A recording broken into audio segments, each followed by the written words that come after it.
خدا ہی وہ واحد ہستی ہے جو ہمیں مشکلات سے چھڑا سکتی ہے اور ہماری جانوں کو نجات دے سکتی ہے. وہ ہمیں آرام اور آسودگی دے سکتا ہے. خدا ہمیں اپنی نجات دکھانا چاہتا ہے. اس کی خواہش ہے کہ ہم اس کے پاس آ کر محافظت اور آسودگی پائیں.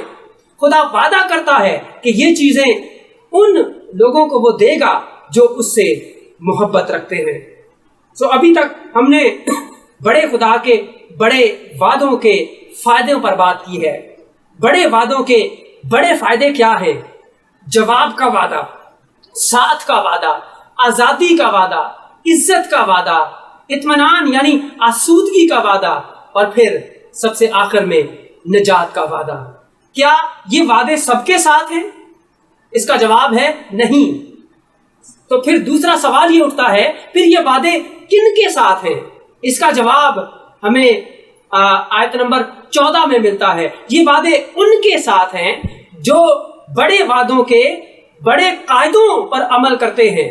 ہم دوسری جو ہے وہ مین پوائنٹ پر بات کریں گے کہ بڑے وعدوں کے بڑے قاعدے، یعنی بڑے وعدوں کے بڑے قاعدے، بڑی شرائط کیا ہیں. آیت نمبر 14 میں لکھا ہے، چونکہ اس نے مجھ سے دل لگایا اس لیے میں اسے چھڑاؤں گا، میں اسے سرفراز کروں گا، کیونکہ اس نے میرا نام پہچانا ہے. غور کریں کہ مندرجہ بالا وعدے ان کے ساتھ نہیں ہیں جو درست دعا کرتے ہیں، جو درست راہ پر چلتے ہیں. خدا یہ وعدے ان کے ساتھ بھی نہیں کرتا جو کامل ہیں یا خدا کے بارے میں صرف درست ایمان رکھتے ہیں. آیت نمبر 14 کے مطابق یہ وعدے ان کے ساتھ ہیں جو خدا سے دل لگاتے ہیں، یعنی اس سے محبت رکھتے ہیں، اور جو اس کا نام پہچانتے ہیں، یعنی شخصی طور پر خدا کو جانتے ہیں. یہاں پر زبور 91 ہمارے خود راستی، مشینی، مذہبی عقیدہ نظام کی دھجیاں بکھیر دیتا ہے. مجھے یقین ہے کہ ہم میں سے اکثر لوگوں کی ایمان کی جو زندگیاں ہیں وہ ایک سادہ دعا سے شروع ہوئی ہوں گی. کچھ لوگ ذرا آگے آ گئے ہوں گے اور چرچ کی ایک کلاس بھی لے لی ہوگی یا سیمنری میں چند ایک کتابیں پڑھ لی ہوں گی. لیکن سوال یہ ہے کہ کیا آپ کے اندر خدا کی محبت کی جوت جلی ہوئی ہے؟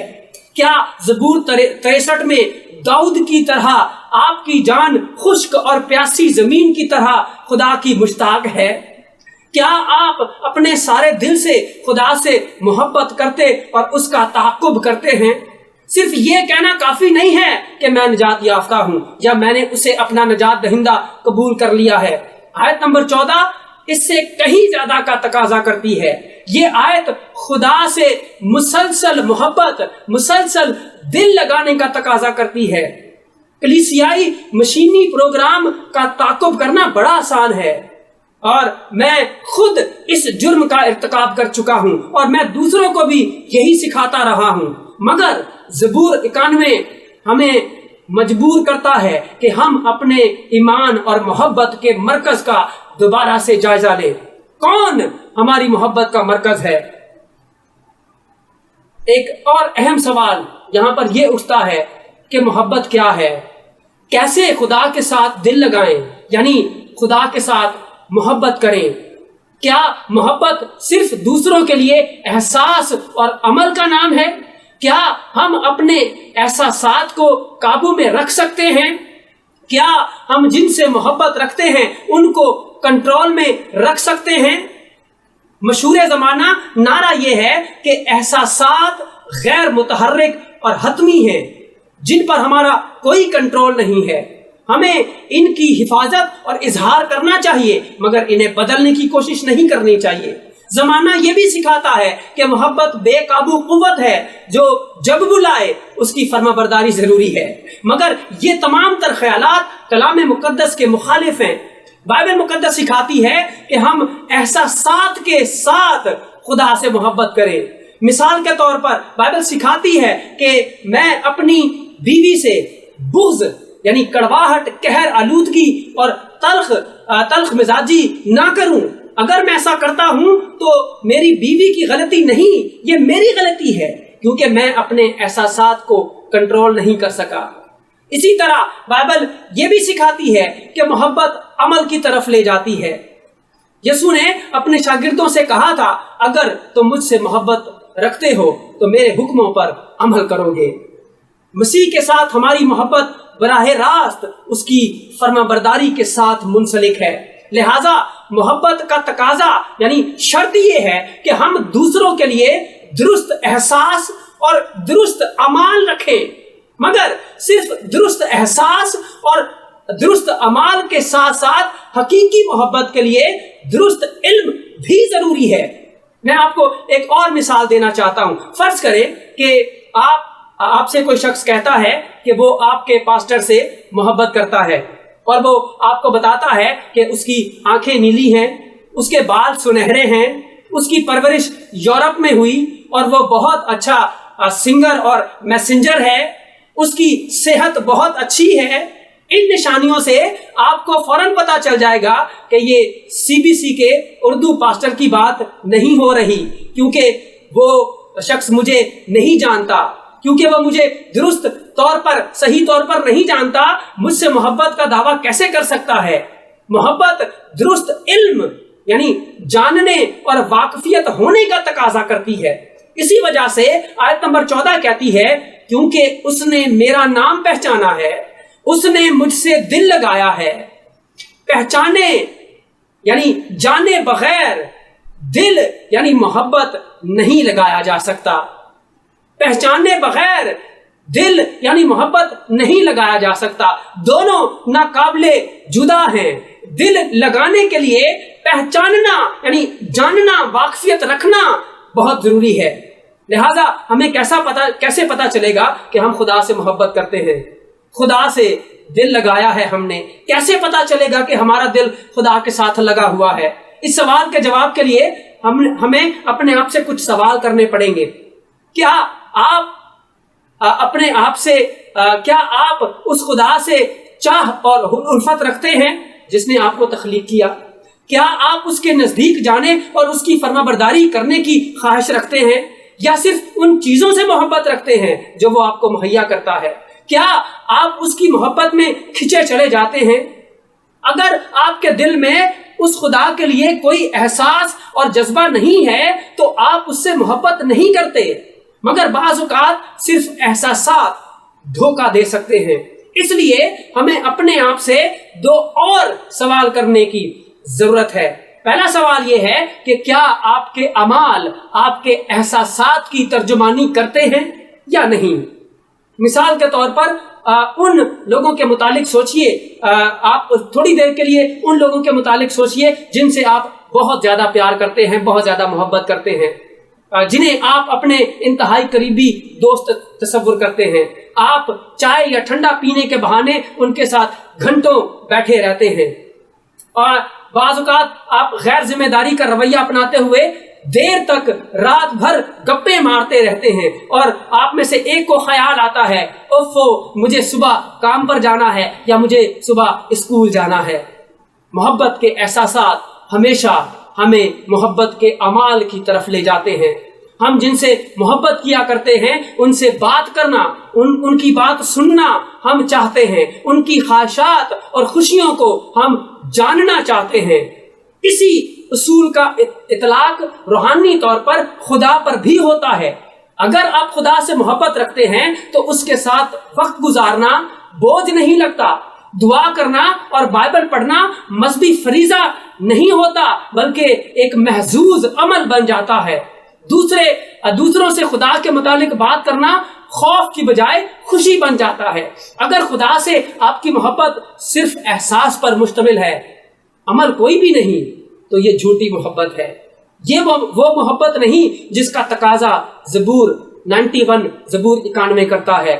فرض کریں کہ آپ کی محبت میں احساس بھی ہے اور عمل دونوں شامل ہیں، تو آپ کو اپنے آپ سے ایک آخری سوال پوچھنا پڑے گا، اور وہ آخری سوال یہ ہے کہ کیا آپ کے احساسات اور آپ کے اعمال کی بنیاد خدا کی پہچان یعنی خدا کا علم ہے یا نہیں؟ خدا سے محبت کے احساسات اور اعمال کو مذہب سے منسلک کر دینا بہت ممکن اور بہت آسان ہے۔ کیا آپ کو یاد ہے کہ پیغام کے شروع میں نے کہا تھا کہ خدا صرف ایک قوت نہیں بلکہ ایک شخصیت ہے جسے ہم قریب سے جان سکتے ہیں۔ خدا کی شخصیت نے اس وقت انسانی روپ دھارا جب یسوع زمین پر اتر آئے، اور تمام ابدیت میں ہمیشہ تک خدا کی محبت مسیح کی محبت سے جڑی رہے گی۔ یہی بات یسوع مسیح نے یوحنا کے 5ویں باب کی آیات 42 اور 43 میں سکھائیں۔ خداوند یسوع مسیح نے فرمایا، لیکن میں تم کو جانتا ہوں کہ تم میں خدا کی محبت نہیں۔ میں اپنے باپ کے نام سے آیا ہوں اور تم مجھے قبول نہیں کرتے۔ اگر کوئی اور اپنے ہی نام سے آئے تو اسے قبول کر لو گے۔ اس حوالے میں یسوع اپنے زمانے کے مذہبی رہبروں کی ملامت کر رہے ہیں۔ یسوع ان سے کہہ رہے تھے کہ اگر تم میں واقعی خدا کی محبت ہوتی تو تم مجھ سے محبت کرتے۔ میرا سوال آپ سے یہ ہے، کیا آپ کی محبت کی بنیاد مسیح کا زمینی کام ہے یا نہیں؟ یا آپ نے یسوع کے وقت کے مذہبی رہبروں کی طرح کہیں ایسا تو نہیں کہ خدا کی محبت کو خدا کے علم کے ساتھ گڑمڑ کر دیا ہے؟ یاد رکھیں، خدا مشینی ایمان سے متاثر نہیں ہوتا، نہ ہی مذہبی اعمال خدا کو متاثر کرتے ہیں۔ خدا اس سے بھی متاثر نہیں ہوتا کہ ہم اس کے متعلق کتنا زیادہ اور کتنا بڑا علم رکھتے ہیں۔ بائبل کی دوسری کتابوں اور حصوں کی طرح زبور 91 زبور 91 ایک بڑی چیز کی طرف بلاتا ہے۔ اس زبور کی پکار یہ ہے کہ ہم اپنے خدا سے اپنے سارے دل سے محبت رکھیں، کیونکہ اس سے محبت ہی میں ہماری بہتری ہے۔ اس سے محبت ہی ہماری جانوں کو آسودہ کر سکتی ہے، اور اس کے قریب رہنا ہی وہ واحد راہ ہے جس کے ذریعے ہم اس کی نجات کو دیکھ سکتے ہیں۔ آج کلام خدا میں سے ہم نے اس موضوع پر بات کی ہے، بڑے خدا کے بڑے وعدے۔ ہمارا خدا بڑا ہے اور بڑا خدا بڑے وعدے کرتا ہے، اور ہم نے ان آیات میں یعنی آیت نمبر 14 سے 16 میں 2 مرکزی باتیں سیکھی ہیں۔ بڑے وعدوں کے بڑے فائدے۔ بڑے وعدوں کے بڑے فائدے کیا ہیں؟ خدا وعدہ کرتا ہے جواب کا، خدا وعدہ کرتا ہے ساتھ کا، خدا وعدہ کرتا ہے آزادی کا، خدا وعدہ کرتا ہے عزت کا، خدا وعدہ کرتا ہے اطمینان اور آسودگی کا، خدا وعدہ کرتا ہے نجات کا۔ بڑے وعدوں کے بڑے فائدے، یہ 6 بڑے فائدے ہیں۔ پھر بڑے وعدوں کے بڑے قاعدے، یعنی یہ وعدے کن کے ساتھ ہیں، ان وعدوں کو پانے کی شرائط کیا ہیں۔ ہم نے بات کی کہ ان وعدوں کو پانے کے لیے درست احساس، درست اعمال اور درست علم کے ساتھ خدا سے محبت رکھنا ضروری ہے، اس سے دل لگانا ضروری ہے۔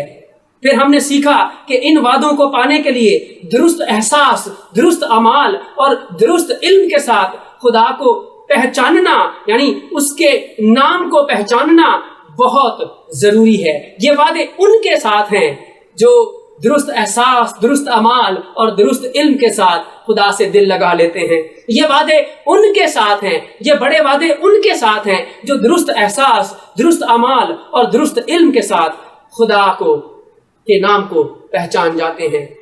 آخر میں میرا سوال آپ سے یہ ہے، کیا آپ بڑے خدا کے بڑے وعدوں کو پانا چاہتے ہیں؟ کیا آپ چاہتے ہیں کہ بڑا خدا آپ کو اپنے بڑے وعدوں میں شریک کرے؟ ان وعدوں کو پانے کے لیے آپ کو اس کے بیٹے کے ذریعے سے اس سے محبت رکھنا ضروری ہے۔ آپ کو خدا سے دل لگانے کی ضرورت ہے، اس کے بیٹے کے ذریعے سے اس کے ساتھ دل لگائیں، اور اس کے بیٹے کے ذریعے سے آپ کو اس کے نام کو پہچاننا ضروری ہے۔ خدا مجھے اور آپ کو یہ توفیق بخشے کہ ہم اس کے بیٹے سے دل لگائیں، اس سے محبت رکھیں۔ خدا ہمیں یہ توفیق بخشے کہ ہم اس کے بیٹے کے ذریعے سے خدا کے نام کو پہچانیں۔ اگر ہم ایسا کریں گے تو خدا ہمیں جواب دے گا، خدا ہمارا ساتھ دے گا، خدا ہمیں آزاد کرے گا، خدا ہمیں عزت دے گا، خدا ہمیں آسودہ کرے گا، خدا ہمیں نجات دے گا۔ مجھے اور آپ کو خدا اس کلام کے وسیلہ سے برکت دے۔ آئیے ہم اپنے سروں کو جھکائیں اور خداوند کی حضوری میں دعا کریں۔ مہربان جلالی ابدی آسمانی باپ، تیرا شکر ہو، تو ہمارا بڑا خدا ہے، تو ہم سے بڑی محبت کرتا ہے، تو ہم سے بڑے بڑے وعدے کرتا ہے۔ اے خداوند تیرا شکر ادا کرتے ہیں آج کے ان 6 بڑے وعدوں کے لیے جو ہم نے تیرے کلام میں سے سیکھے ہیں، جو بڑا خدا ہوتے ہوئے تو ہمارے ساتھ کرتا ہے۔ اے مہربان زندہ آسمانی باپ، آج میری منت اور التجا یہ ہے کہ جو لوگ ان ایام میں مشکل حالات میں سے گزر رہے ہیں، جو ان بڑے وعدوں کو پانا چاہتے ہیں، اے خداوند میں دعا کرتا منت کرتا ہوں کہ وہ آج اس کلام کے وسیلہ سے تیرے بیٹے کے بڑے نام کے ذریعے سے تجھ سے اپنے رابطے کو قائم کریں، وہ تیرے بیٹے کے نام سے تجھ پر ایمان لے کر آئیں، وہ تیرے بیٹے کے نام کو پہچانے، اسے اپنا نجات دہندہ قبول کریں اور ان بڑے وعدوں کو پانے کے لیے تیرے پاس آنے والے ہو سکیں۔ تیرا شکر ہو، تیری تعریف ہو، تیری تمجید ہو، تیرے تمام تر کلام کی خوبصورت باتوں کے لیے، خوبصورت وعدوں کے لیے، اے خداوند جو تو ہمارے ساتھ اور تمام ایمانداروں کے ساتھ کرتا ہے۔ اس کلام کے وسیلہ سے تو ہم سب کو بڑی برکت دے اور اپنے ساتھ ساتھ اپنی وفاداری میں چلتے رہنے کا بڑا گہرا فضل اور شرف عطا فرما۔ تیرے بیٹے ہمارے منجی یسوع المسیح کے فتح مند جلالی ابدی اور آسمانی نام کے وسیلہ سے مانگتے اور پا لیتے ہیں، آمین۔